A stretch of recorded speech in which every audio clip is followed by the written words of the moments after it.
ভাই নাস্তিক মুরতাদরাও চেয়েছিল এই দেশে আলেম উলামাদের কণ্ঠকে স্তব্ধ করার। কথা কোন ঠিক কিনা?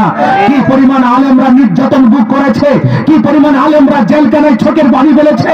আমার তো মনে হয় উলামায়ে কেরাম এই নতুন বাংলাদেশ পাওয়ার পিছনে সবচেয়ে বেশি ভূমিকা রাখছে উলামায়ে কেরাম। কথা কোন ঠিক কিনা?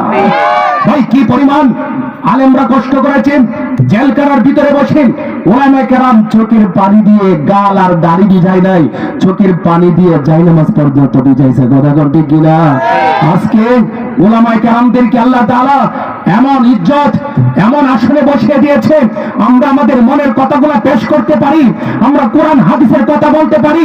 নাস্তিক মুরতাদরা চেয়েছে এদেশ থেকে ইসলাম মিটিয়ে দিবে, কোরআন মিটিয়ে দিবে, আল্লাহ রাসূলের মহব্বত যাদের দিলের ভিতর আছে তাদের কাছ থেকে ঈমান কি উঠিয়ে দিবে।